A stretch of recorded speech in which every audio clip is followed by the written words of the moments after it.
This is AL Vic Madame, and this is going to be a recap on the Bobby DeBarge story.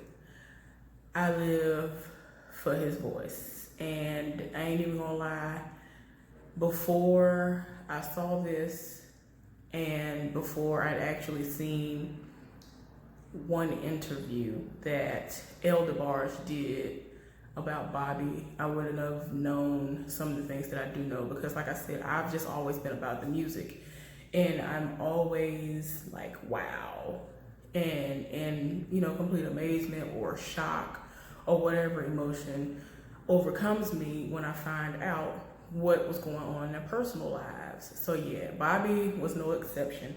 The main thing that was portrayed in this movie I knew about, like I was saying, because DeBarge, he has been very vocal about it, whether his family members didn't back him or not, because they tend to be like a lot of families where they will harbor a secret until everybody dies off, or at least try their best to. And it's something that needs to be spoken about. You need therapy to get through it, and a lot of people don't get those things, and then they end up doing things that land them in jail, prison, dead, and just in a terrible place in general. So anyway, y'all, let me go ahead and get started. So the way that they started this movie off, they basically were showing us the end of his life, where he was in a hospital bed, and there were a lot of people in the hallway, mainly family members, and his mama was in there by his side at that particular moment. And they kept panning back and forth between somebody pulling up outside and inside of the hospital. And I was like, I know this ain't the daddy, because it just better not be. Of course, it was the daddy. So anyway,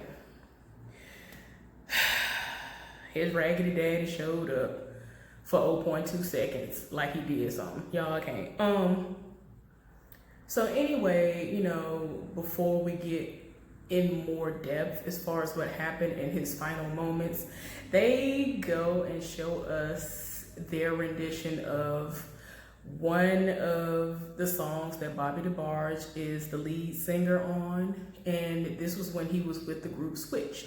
Now, when I have been doing my karaoke, I've actually kind of done this song before, and I'll just explain again how a lot of people do know about it, whether they really do know about it or not, whether they've seen this movie or not, or have ever even heard of Switch. So a lot of people only know about this song because a rapper from Alabama, y'all know every time I talk about Alabama in somewhat of a positive way, I gotta do something crazy. But anyway, only because a rapper from Alabama, Rich Boy, he sampled it, and the part where Bobby was talking on it, that actually was exactly what was said. And a lot of people didn't even know that that's what it was. Everybody lived for it, and then, you know, of course, they lived for the beat that dropped after his actual part where he was singing. So the name of the song that was actually sung where Rich Boy did the sample is called I Call Your Name. And the song that Rich Boy did that, you know, basically put him on the map at the time was Throw Some D's, Throw Them D's. You know, I'm trying not to do any of the explicit stuff. So yeah, a lot of people live for that. You know, I told y'all before, the way that song was, Rich Boy selling crack. All them haters want a jack. Pimp tight, no slack. Just bought a Cadillac. Throw some D's on that deal. Y'all, I can't. But anyway, they did it, and y'all, the wigs. Child, wigs, Lord. They could have asked me to come up in there and do something better than them wigs. Like, a lot of them was way too shiny when they were having their hair, trying to emulate the hairstyles that they had back in the day, and I just can't. Anyway. So, of course, I mean, they wasted no time getting into showing how much of a druggie Bobby was. Bobby was sitting up there, had a great performance. The women loved Bobby, and he connected with at least one woman while he was up there performing, and he took 2 women back to his room and slept with them. And while they were in the bed asleep, he was doing lines of coke and proceeded, after doing all these lines of coke, to light up a crack pipe or whatever. And I was just like, wow. Well, all right then.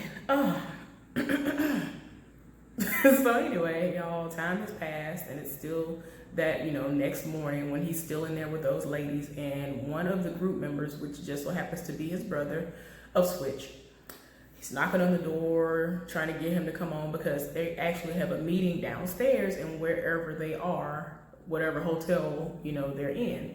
So he finally comes to the door, and he was like, what are you doing? He was like, man, what you think I'm doing? I'm asleep. And so one of the girls just so happened to walk by. He was like, yeah, I bet that ain't all you doing. But anyway, he was like, man, we got a meeting. We got some things we got to discuss. So they're meeting their manager downstairs. Y'all, apparently Bobby's thing is, I have everything and I'm going to be late to everything, whether it is performances, rehearsals, meetings, literally anything. He's just going to be late for them. So when he did finally appear, one of the members of Switch that is not related to him, or his family members, of course, is somebody by the name of Greg, and he's being played by Lloyd. Now, y'all know who Lloyd is. Can I be your friend? Tell me how I feel. I need a love, so let's dip a bottle here. Ooh, you just my type. Everything's alright. Y'all know who Lloyd is. He did a good job in this role, but yeah, he's there. And he's very vocal about everything. And I don't blame him. But yeah, Bobby finally showed up. Y'all, he had to slang. Y'all, look, where my things at? Where my things at? Y'all, I got my glasses right here. That ain't what I want to show in the moment. And I don't even have my other ones to even give you an accurate representation of what he did. He politely... He came down there with some glasses slung on himself some kind of way. I was like, Lord have mercy, sir. You really doing the most. So, of course, I guess he's trying to hide just a little bit. Well, not really even hide. Like, as the movie goes on, you can tell that he's like, it's like everybody knows he high. And he ain't got no problem with saying, I'm high, I'm high. But anyway, I don't know if he probably was just trying to block the sunlight out or any type of light out when he left out of his room, because his room was dark and had like a little lamp on, so he could just see when he was trying to write or do drugs. Anyway, came down there, and he's supposed to, yeah, what I miss? So they talking, and old boy is just like, what's going on? The manager is giving them good news about how they love them and all this other stuff. So then Bobby takes the time to say, well, look, that's all cool. I already know I did good. I already know the performance was great. I ain't worried about that. What I'm worried about is I want to bring my siblings out here because they are amazing, just like me and my other brother right here. What's his name? Tommy. He was like, we are already great. They're pretty like me. They can sing like me. All that. So, of course, Greg is in his feelings and like, man, anybody got time for this? We're Switch. What's going on? So, it was funny because they got into it and Bobby went off on him and was like, if it weren't for me and my brother, it wouldn't be no Switch because ain't nobody coming to see y'all. I was like, oh my gosh, sir, please don't do this. But he was just like, look, we make the group because would nobody be coming to see Switch if it was not for us. So anyway, apparently he's acting like his father, and that's not a good thing. I don't know if y'all know the history. Before finding out about this movie being created and released, but yeah, his daddy is a lot.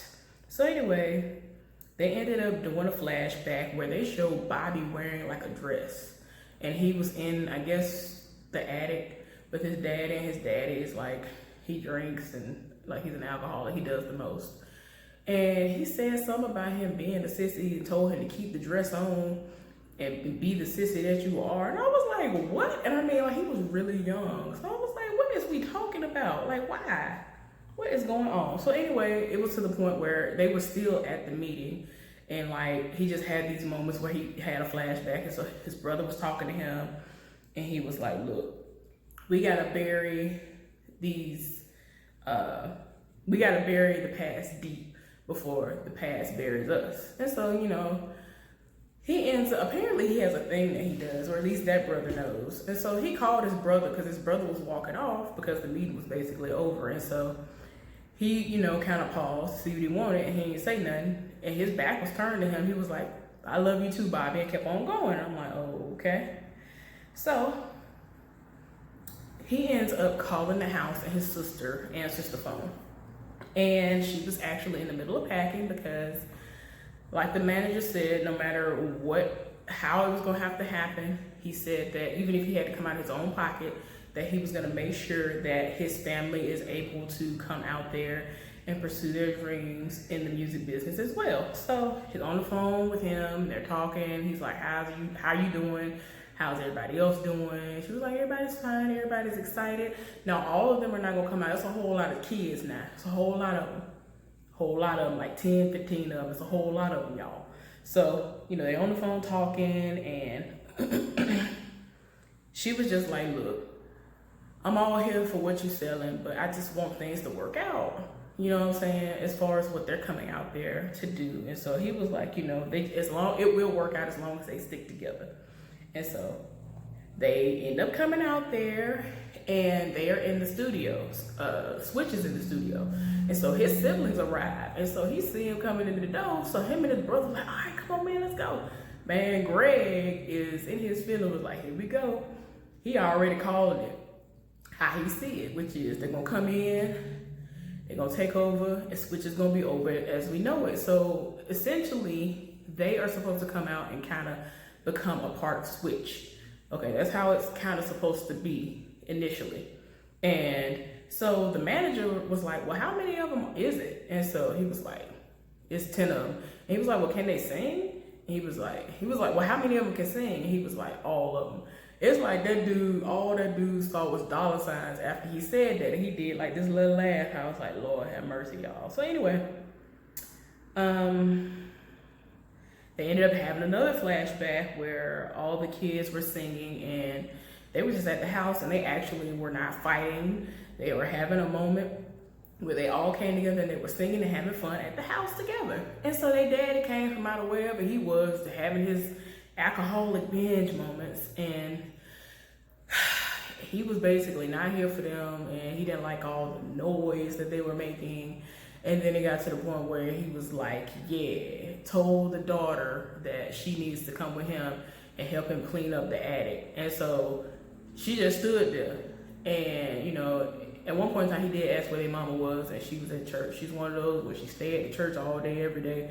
Why she didn't even try to take half the kids with her, I don't understand. Maybe that was just supposed to be her way of having peace and quiet and her me time. But yeah, she was one of those. She left all the kids at the house with the daddy all day, every day. And it's a whole lot of kids.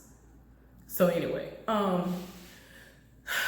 their sister didn't move. And then it got to the point where Bobby, apparently, he has these moments where he will try to stick up for them. The daddy sat up there and tried to chastise him for doing so. He was like, oh, Bobby, you think you a hero, huh?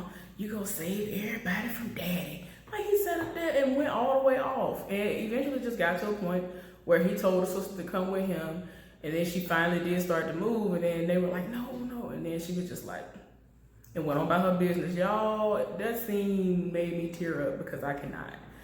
They showed him walking and leading her to the attic, and she was behind him and walking up those stairs, y'all, and they showed the whole scene, like from the bottom of the steps to the top, and I was tired. Y'all, it just tore my nerves up. So anyway, we see this nice car for the year that it was, because like when this starts out, I think it's 1985 or something like that. So I think we're still in the 80s at this moment, and we see this nice car roll up to this nice house, and turns out it's Berry Gordy's house. Y'all know Berry Gordy is being played by I was about to say Andre, but it's being played by Antoine, what's his last name? Big Boy. Y'all don't know what, Antoine Patton, I think that's his last name, but yeah, Big Boy. You know, one of the members of Outkast. So he's playing Barry Gordy. I think he did a pretty good job, you know, considering how little screen time he had. He had just enough, I guess, because it's not about him. So yeah.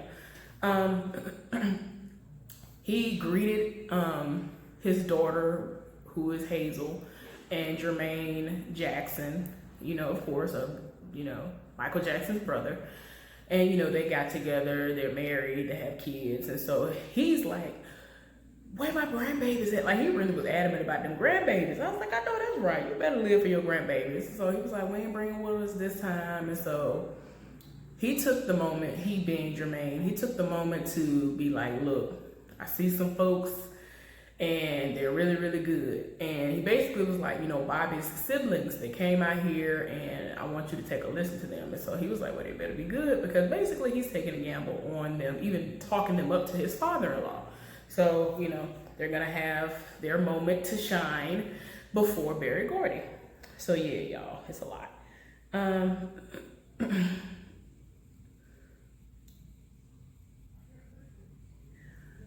Bobby returned a phone call back home to his mama.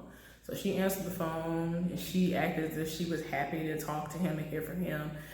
And so she was like, oh, well, I didn't want nothing. I was just checking on my kids. And this is when, you know, most of his siblings had come out to, you know, pursue their dreams of singing, you know. And so he was like, well, are you sure you ain't called because you want some more money?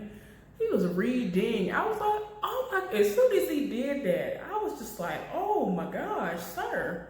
And so, you know, she was like, no, I called to see about my kids, whatever. Like, he read her. I was like, oh my gosh, you gotta read like this. So anyway, he gave her an update and was like, you know, everything's going good, everybody doing fine. They're having a little party downstairs and, you know, whatever. And eventually, when he got off the phone with her, he went to join the party. So when he walked in the room, he was like, I know y'all ain't having a party without me, because I am the party. And I was like, oh my gosh, sir. Because one of his, and I thought it was so evil of him. I thought that was so wrong, because one of his brothers, I think it's the one that, for me, him and Bobby sound like so much alike.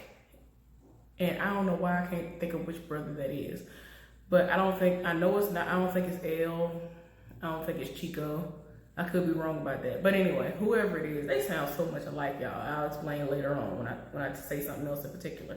But anyway, y'all, I was just like, okay, what is going on, y'all? So he came and joined the party or whatever, y'all. I was like, Lord. So the day came and his family were about to go and perform for Barry Gordy. So Jermaine showed up and gave them a little encouragement and was still like, look, you know, I didn't spoke y'all up to him, so y'all better do me right. Do right by me, do me proud. And so he sees he sees LaToya Jackson. Apparently they went out like on a couple of dates or something like that. And so she's like off from them. So he sees her and he walks off from his siblings because he's already an artist. So, you know, he's just there to support his family. So he walks off from them when he sees Jermaine's sister. And so he trying to, you know, spit game, and she ain't trying to hear nothing he talking about. And so she was like, you ain't called me back. I ain't talked to you in like a week. And I heard that you've been with all these other women. And so he's trying to come out, girl, you know I love you. You the only one for me. All these lies, y'all, I can't. He stay cheating. Don't nobody have time. So he begins to spit game to the point where she halfway believed him. And he was like, baby, you can trust me. I promise you can trust me. He just said it, rolled up on her and kissed her in front of her brother, even though her brother was like with the family DeBarge, encouraging them. And so she was like, oh, my brother's right there. And he was like, man, I ain't worried about your brother. And gave her a kiss. And, you know, I feel like she was kind of here for the bad boy. So I was like, okay, girl, no. So James DeBarge and Bobby DeBarge are having a moment. And apparently something went down in their childhood. And James does not like Bobby like that, because Bobby is one of them people, he like to be touchy-feely with certain people, so he'll like hang all on, like really hang on you, and he already high on top of that, so it's like beyond annoying at this point.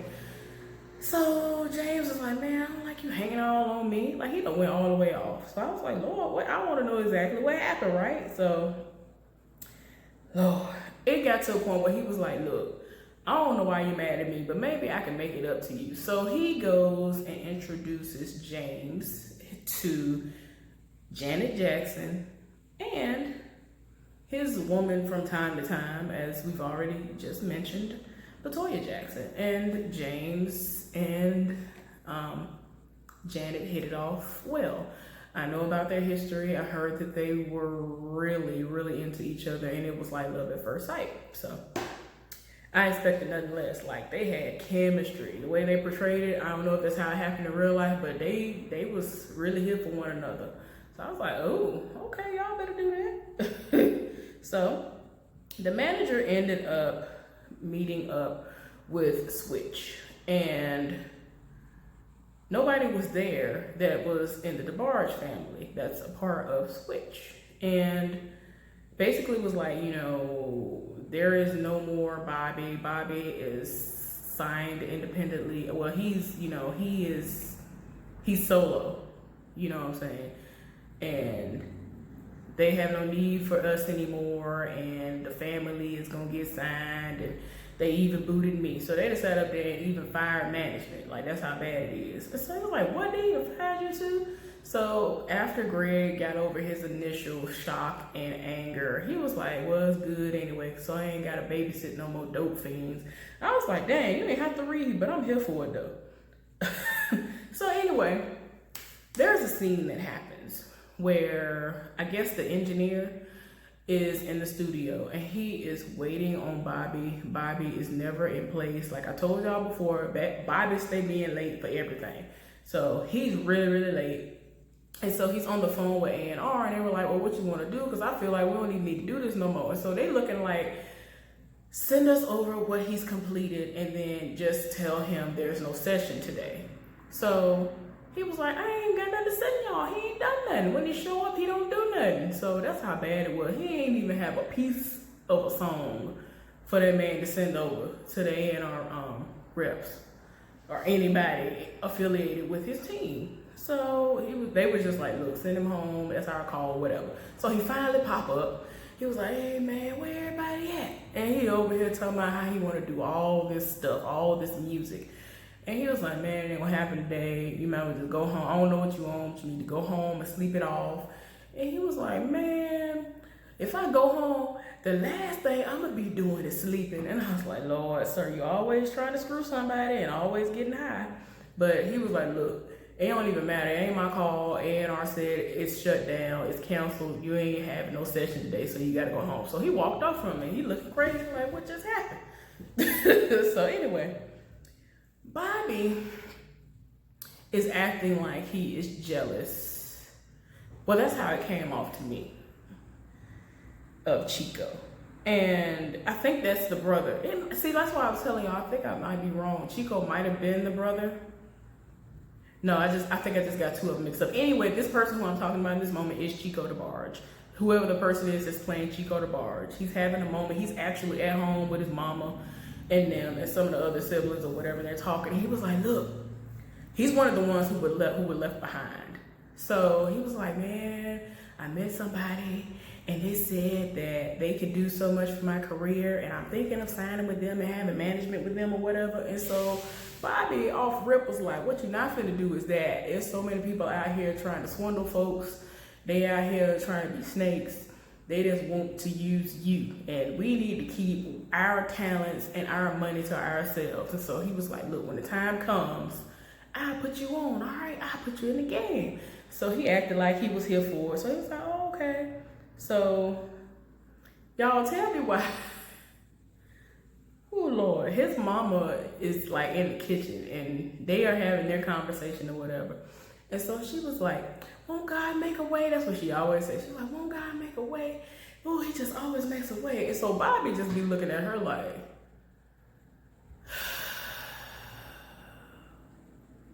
Like, Bobby be tired and his spear red. I was like, sir. So he was like, yeah, so just like Bobby made away in Detroit.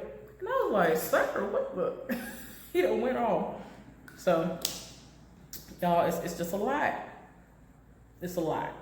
So anyway, they got into it. Bobby and his mama got into it, and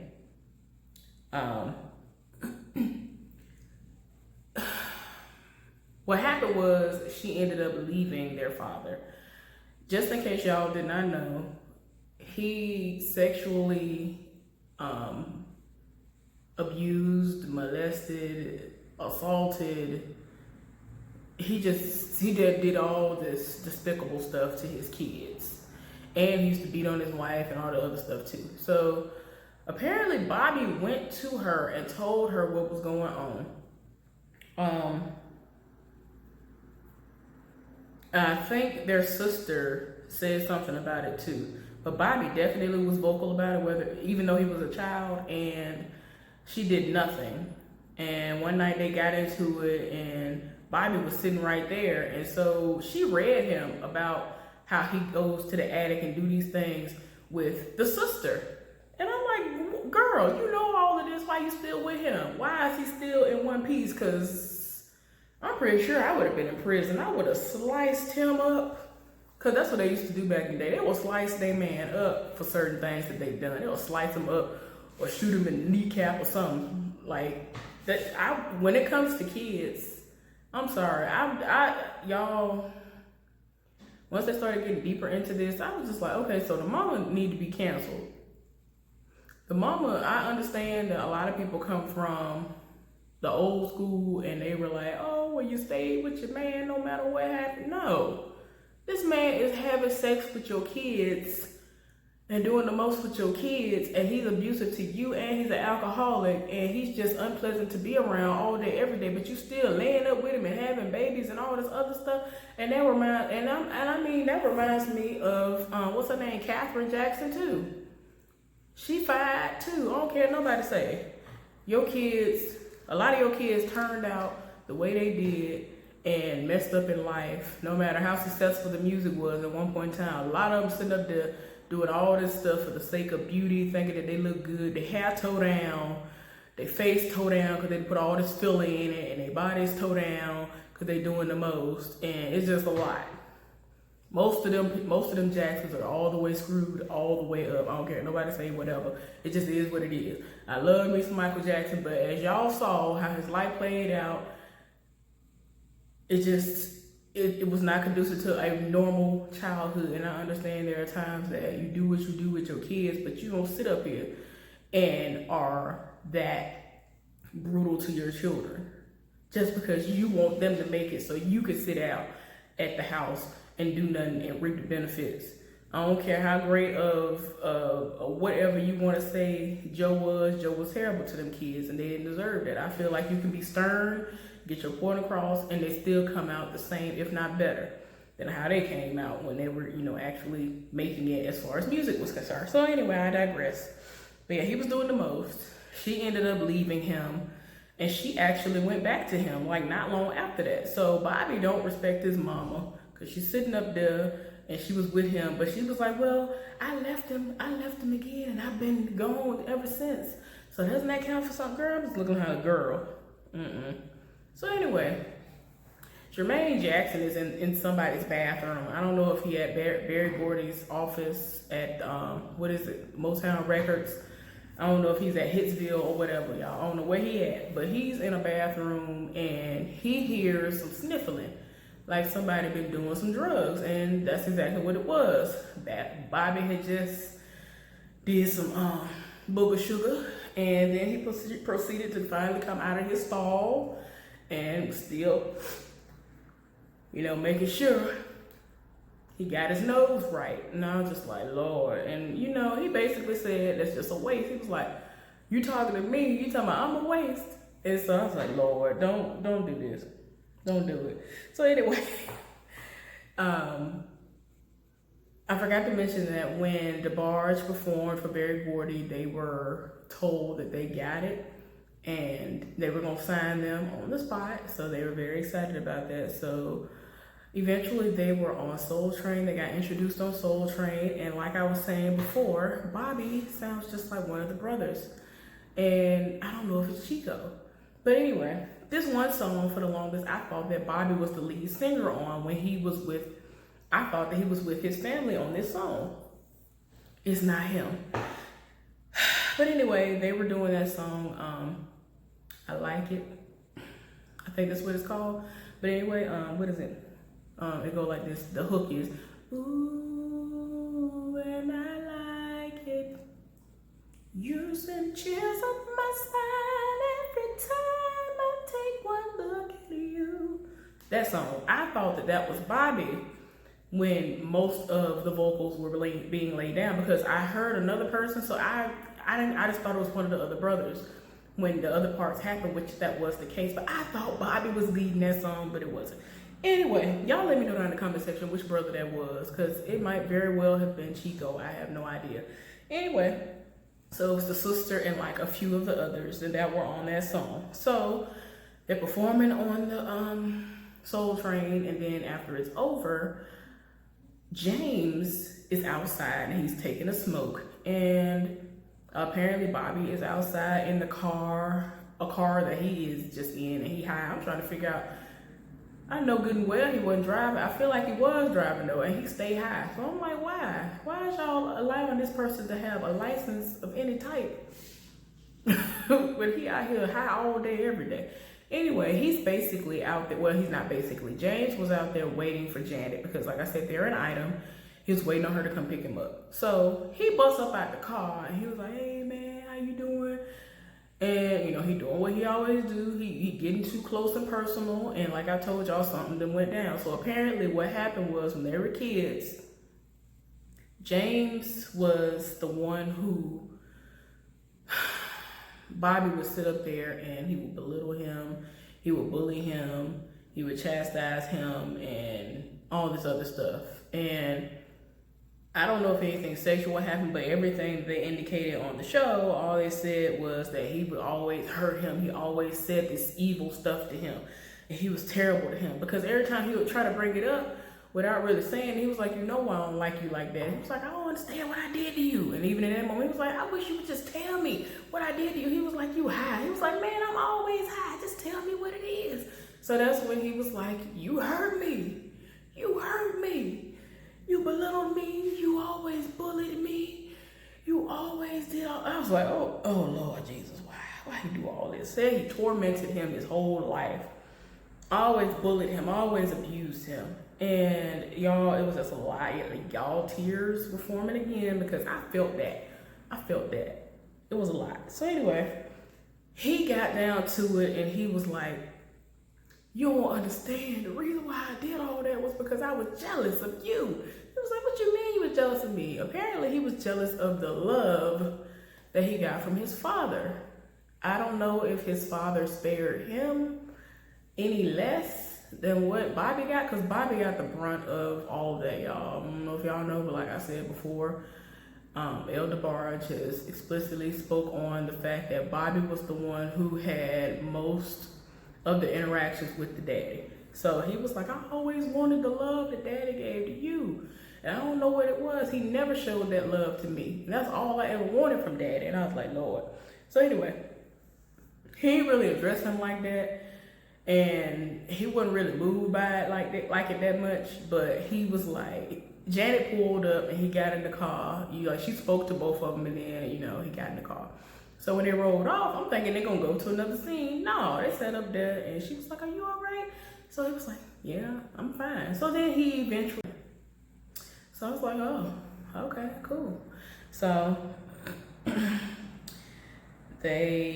think they did have a secret ceremony in real life. I forgot how that goes because they even tried to make that a part of the plot line and saying, is there a secret baby? Because some woman came out and said that she believes she's Janet Jackson's child.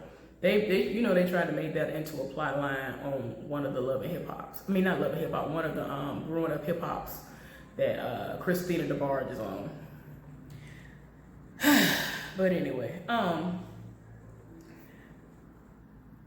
y'all, Bobby came in high as a kite. one day, and he looking for Barry Gordy, he looking for Hazel, he looking for Jermaine, any of them. And I think like lawyers were in there, and he was like, I need to talk to them because I want to get the same deal that my siblings got and all this. And so they basically were like, nobody's here and you ain't getting nothing. You have been dropped from the label. We're releasing you from your contract. And so he was like, what you mean releasing me? If it wasn't for me, y'all wouldn't have my family. I brought all of them out here. I'm the reason why. I was like, oh Lord, y'all. So they ended up dropping him. So you know he's even deeper in his feelings. So for some reason, he was like out celebrating his family's success, and he looked across the room and he saw this woman by the name of Terry. He became smitten with her instantly. He seemed like he was treating her pretty nice, and he approached her in a nice way. Eventually, they got married or engaged. I think they got married. She was pregnant. She had 1 or 2 kids for him. Y'all, they made a point to show that he wasn't doing that now. So I was like, okay, I know he ain't into drugs like that, like as far as selling them. And I was like, that's what I'm supposed to be saying. So apparently he was in it with like one of his brothers. If I'm not mistaken, that guy was one of his brothers. And one day they had this smart idea that they would duct tape some drugs to his brother and have him fly somewhere to transport them. Well, as soon as he got off of the plane and was about to really, go into the building like that, he was apprehended by DEA agents, FBI agents, whoever it was, and he was questioned.